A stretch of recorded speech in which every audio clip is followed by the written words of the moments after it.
Haleluya, puji Tuhan Bapak Ibu Saudara yang dikasihi oleh Tuhan. Sebelum kita masuk dalam renungan harian, mari kita sama-sama tundukkan kepala, kita berdoa. Bapa yang baik, kami mengucap syukur di malam hari ini buat kasih setia Tuhan yang indah, penyertaan Tuhan yang sempurna, sehingga kami ada di malam hari ini bukan kuat dan gagah kami, tetapi karena Roh Kudus yang selalu menyertai kami Bapa. Terima kasih Tuhan.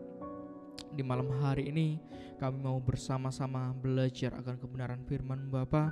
Kami percaya firman-Mu lah yang memberi kekuatan kepada kami Tuhan. Berfirmanlah kepada kami Tuhan di malam hari ini. Kami siap untuk mendengarkan kebenaran firman-Mu. Dalam nama Tuhan Yesus kami sudah berdoa dan mengucap syukur. Haleluya, amin. Puji nama Tuhan. Bapak Saudara yang dikasihi oleh Tuhan, mari sama-sama kita membuka Alkitab kita. Kita sama-sama belajar akan kebenaran firman Tuhan di dalam Lukas pasalnya yang ke-19. Lukas pasalnya yang ke-19 ayat yang pertama sampai ayat yang ketiga. Lukas 19 ayat pertama sampai ayat yang ketiga. Saya akan baca. Lembaga Alkitab Indonesia memberi judul Sakeus. Ayat yang pertama. Yesus masuk ke kota Yeriko dan berjalan terus melintasi kota itu.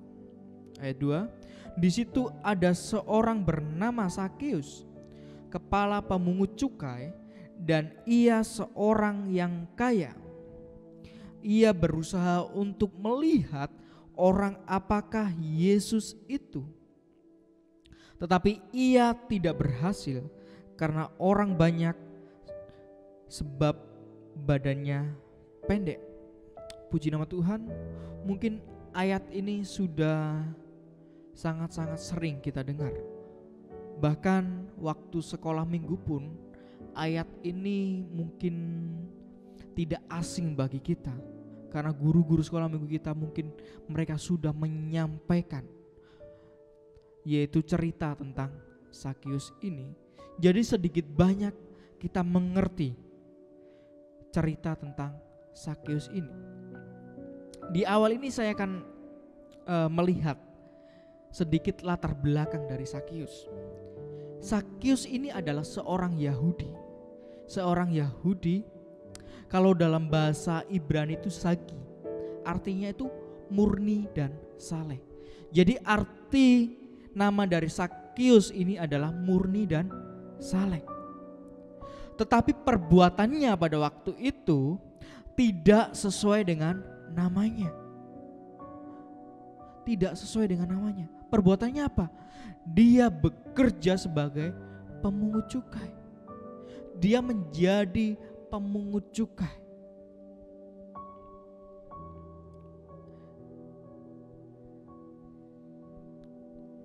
Jadi pada waktu itu pemungut cukai itu diibaratkan sebagai orang yang paling berdosa. Pemungut cukai itu tidak layak untuk menerima keselamatan. Karena apa? Pemungut cukai ini bekerja pada penjajah pada waktu itu. Pada saat itu Yahudi, pada zaman Yesus, Yahudi itu dijajah oleh Roma. Dan Sakeus ini menjadi kepala, lihat, kepala pemungut cukai dan bekerja untuk Roma pada waktu itu. Jadi Sakeus ini menariki pajak-pajak orang Yahudi, cukai-cukai orang Yahudi. Dia memeras orang-orang Yahudi. Untuk apa? Disetorkan kepada Roma. Kita bisa melihat di sini bahwa ia menjadi orang yang kaya pada waktu itu. Sedangkan teman-temannya orang-orang Yahudi pada waktu itu, mereka bersusah payah. Kenapa? Karena jajahan Roma pada waktu itu.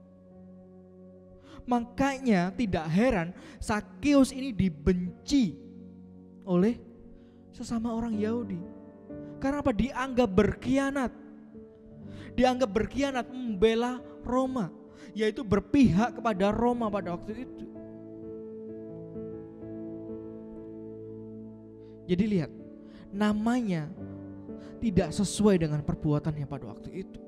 Yang arti namanya itu murni dan saleh, tetapi perbuatannya pada waktu itu memeras harta orang-orang Yahudi.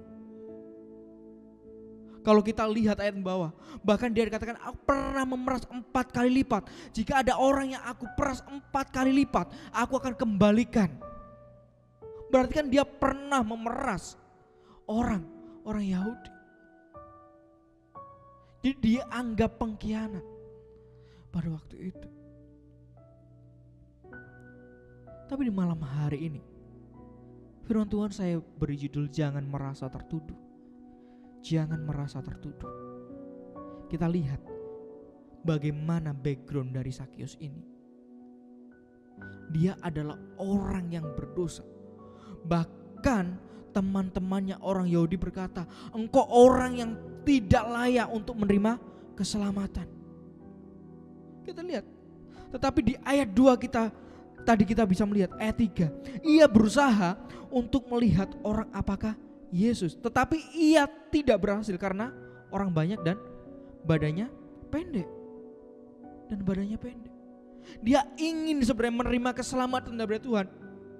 Ingin melihat seperti apa sih Yesus itu. Pasti dia sudah mendengar pada waktu itu Yesus mampu mengadakan mukjizat, Yesus mampu menyembuhkan orang, Yesus mampu menyembuhkan orang yang lumpuh. Sakeus juga penasaran, benar gak sih Yesus ini? Pasti Sakeus juga sudah mendengar bahwa akan ada Mesias datang. Ya orang Yahudi pasti tahu akan ada Mesias datang. Dia memastikan benar gak Yesus ini Mesias? Karena konsepnya pada waktu itu Mesias itu datang untuk memerdekakan orang Yahudi. Mesias datang itu menjadi raja. Sakeus penasaran, benar gak sih Yesus ini Mesias pada waktu itu? Kita lihat, dia ini seakan-akan menjadi orang yang paling berdosa pada waktu itu. Karena apa? Dia memeras orang-orang sejaman pada waktu itu, memeras harta orang Yahudi. Tapi lihat, dia tidak memandang masa lalunya. Dia berpikir bahwa ketika saya datang pada Yesus, segala dosa-dosa saya dihapuskan. Ketika saya datang pada Yesus, segala masa lalu saya akan dihapuskan. Karena dia beranggap Mesias, bahwa dia akan mengampuni segala kesalahan-kesalahannya. Kita bisa lihat cerita di akhirnya. Ketika Yesus datang ke rumahnya, apa yang terjadi? Pertobatan yang terjadi. Mungkin kita baca di ayat yang ke-8. Tetapi Sakeus berdiri dan berkata kepada Tuhan, Tuhan, setengah dari milikku akan kuberikan kepada orang miskin, dan sekiranya ada sesuatu yang kuperas dari seseorang akan kukembalikan 4 kali lipat.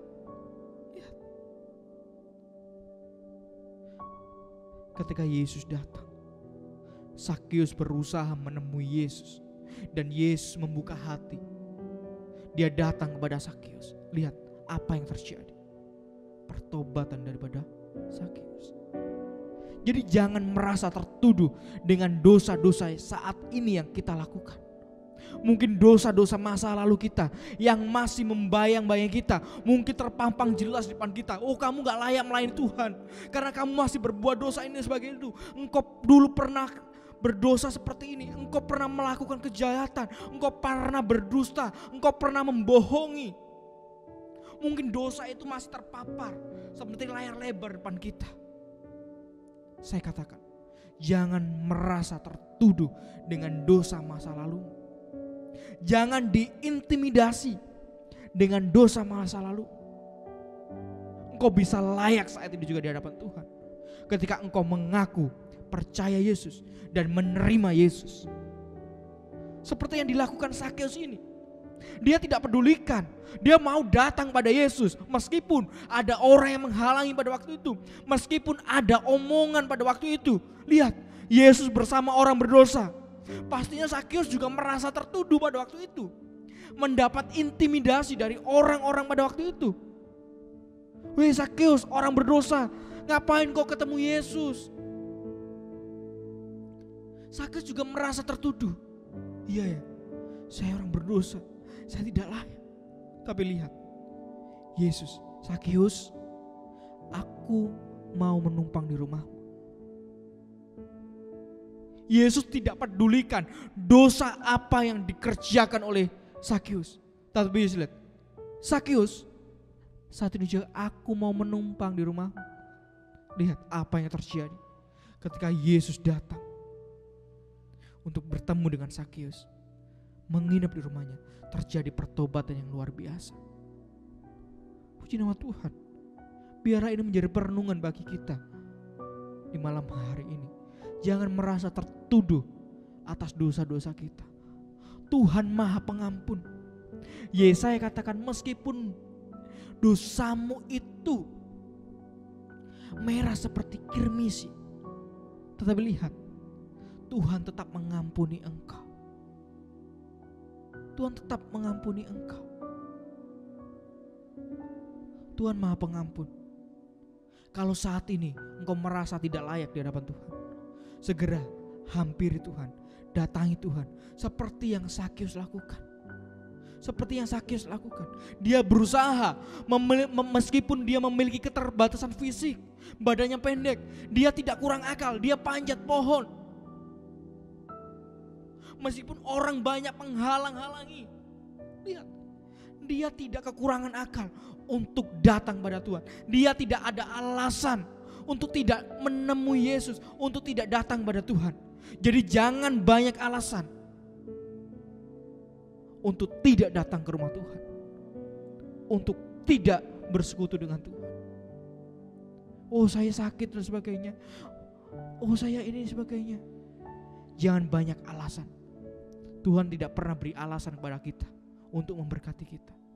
Jadi jangan beri alasan apapun untuk kita tidak datang kepada Tuhan. Puji nama Tuhan. Firman Tuhan tidak saya panjangkan. Biarlah firman ini boleh menjadi kekuatan bagi kita, menjadi perenungan bagi kita di malam hari ini. Mari sama-sama kita berdoa. Bapa yang baik, terima kasih di malam hari ini buat kebenaran firman-Mu yang datang kepada kami di malam hari ini Bapa.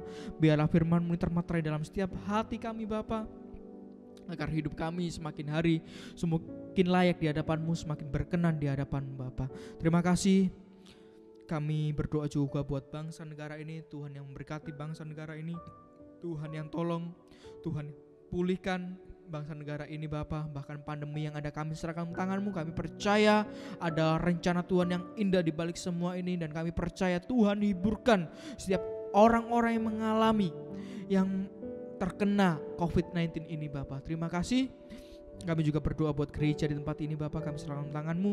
Pengembalaan daripada Sartono ini Bapa, kami serahkan semua dalam tangan-Mu. Tuhan yang memberkati, bahkan jemaat yang ada di tempat ini kami serahkan dalam tangan-Mu. Tuhan yang memberkati mereka, Tuhan yang membuat berhasil, Tuhan yang memberkati setiap pergumulan mereka semuanya Bapa. Tuhan yang bukakan jalan Bapa. Terima kasih. Kami akan akhiri renungan kami di malam hari ini di dalam nama Tuhan Yesus Kristus. Haleluya. Amin.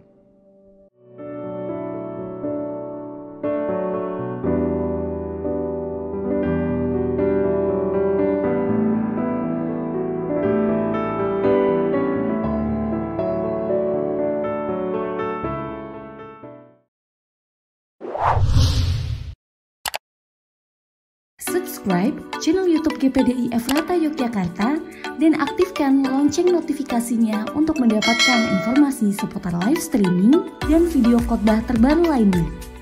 Tombol subscribe berada di kanan atas channel kami dan jangan lupa klik tombol loncengnya. Tuhan Yesus memberkati.